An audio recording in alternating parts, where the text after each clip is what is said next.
Zombie Apocalypse Diaries special about the justice system, the legal system in the United States. I don't want to complain about it. It does have some flaws, but what I wanted to do was instead explain what the justice system, the legal system is for. Let's talk about evictions, okay? Legal system is designed to protect... Oops. Sorry about that, I got a text message, just wanted to check on it. But anyway, the legal system is supposed to allow us to have a fair say in court for disputes like landlord-tenant.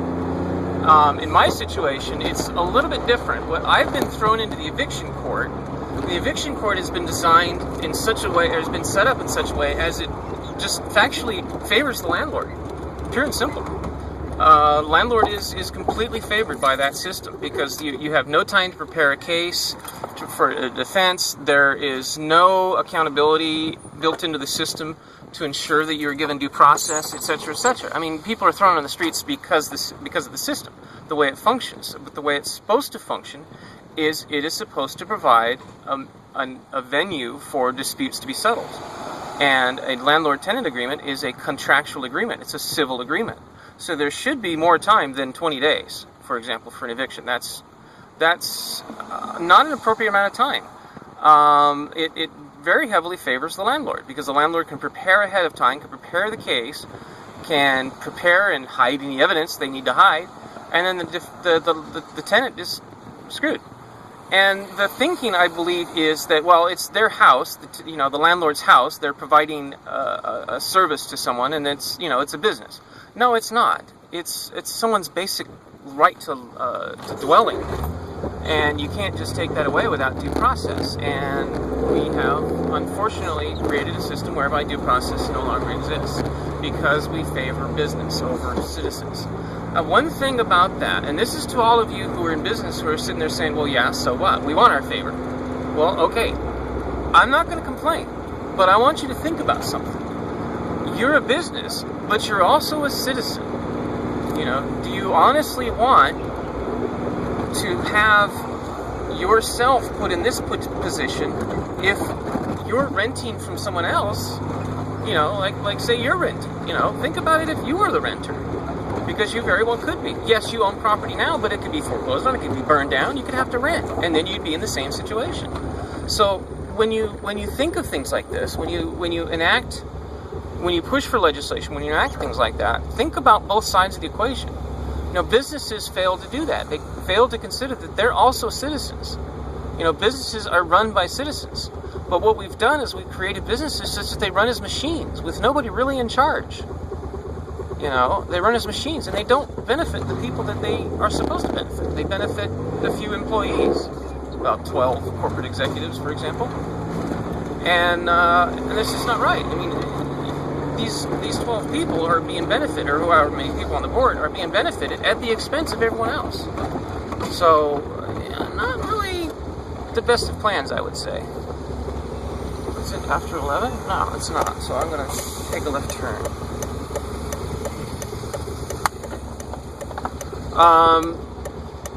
So back to the court thing. We've got to set it up so it's fair. We've got to agree, both the landlord and tenant, to have a fair day in court. Because if you're a landlord, you could be a tenant too, and if you're a tenant, you could be a landlord too. So we want it fair for each of us.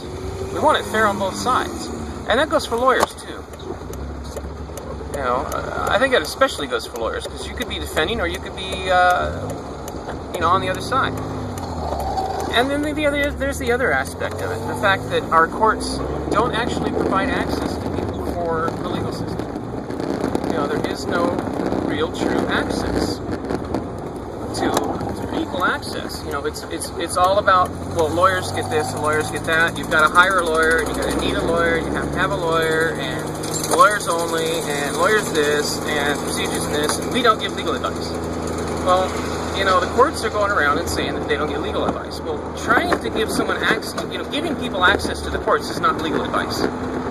Denying them, for example, access to what the procedures are for courtroom matter, not telling someone what the procedures are, that's denying them access to the courts. It's not avoiding giving legal advice. Legal advice is how to proceed, or how to proceed within the procedures.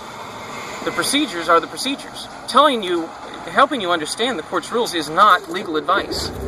It is not legal advice, but that is precisely what happens, unfortunately, because there's a little misunderstanding going on by our court system, and it's because of pressures from businesses.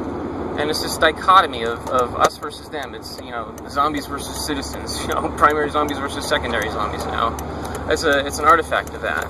But it does need to, honestly, just needs to go away. So, there's some helpful things we can do. There's no reason to revolt, there's no reason to do that. We can do this through, the Independent Citizens Party, all that stuff. Anyway, I'm gonna take a break here, and, yeah. This is a very special entry here on Zombie Apocalypse Diaries. I just realized something. We have created a society where we have deprived people of their natural ability to survive. Okay, homeless people should not be living on the street. I just passed by a homeless woman here, and unfortunately she's inside paying for stuff. But why have we created a society where people, when they're ostracized from the society, are unable to take care of themselves? Think about that. We have created a society where if we ostracize someone, if we don't support someone, we reject them from the system, they are unable to take care of themselves. If we reject someone from society and they're unable to take care of themselves, what does that say about the rest of us? It says that we too are unable to take care of ourselves. It means we are dependent upon the system. Do you really want to exist within a system that you are dependent upon, that you do not have to be dependent upon? Just a question. One thing that's important to know in this whole mess, this is Zombie Apocalypse Diaries, by the way, is that, all this stuff that's going on is not because of people, it's because of disease, zombieism, okay? So we have to fight the idea, the disease, not the people, okay? They are not the enemy. Zombieism is the enemy, which we call it psychopathy. That's the enemy, disease. What's wrong with the brain? It's the enemy, not people. I am being mistreated because people are mistaken. Nice. I am being mistreated because people are mistaken my disease for me. So why would what sense does it make to go after the people who are doing this when it's the disease that's causing them to do this? So we don't need to take our government back from people. We need to take our government back from disease. We don't need to take our world back from people. We need to take it back from disease. Okay, it's just disease. All those people in prison, the ones that are there because they actually did something wrong, they actually did something to hurt somebody, it's because of disease. There is no such thing as crime. There is no such thing as lawlessness. There is no such thing as bad behavior. It's just ignorance. It's ignorance of universal ethics, ignorance of how we should be doing things. That's all. Sorry, getting honked at, I think. Thought I was. Anyway, so no, we don't want to go after any persons. We don't want to take revenge against any persons. Yes, people are diseased and those people have hurt us in the process. But it's the disease that caused it, not the people. So, I can't stress how important that is. I cannot stress enough how important that is, that we acknowledge and remember that it's not people, it's disease. Okay? Now, we've got to address it in that regard.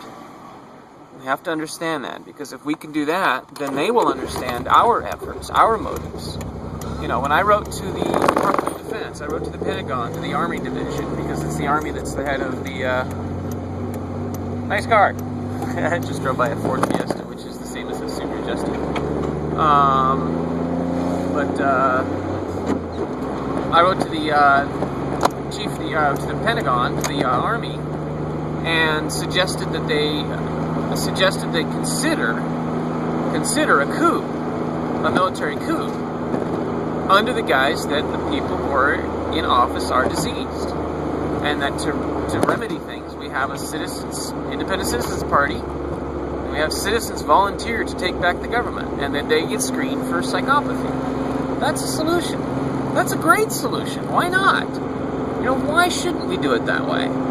You know, I'm open to other suggestions, of course. I mean, I'm not saying that my idea is the best. It's just an idea, and I think it's better than violence. I think you would agree with that. I think it can work. I don't know if you agree with that, but I'd like you to try and see if you can. So give it a shot. You know, think about it. Think about going after the disease, not the person. You know, look at alcoholism. Alcoholics are people who are afflicted with alcoholism. They're not drunks, for example. Alright, I've got it. Okay, I was trying to figure out parking for my taco stop. And just figured it out.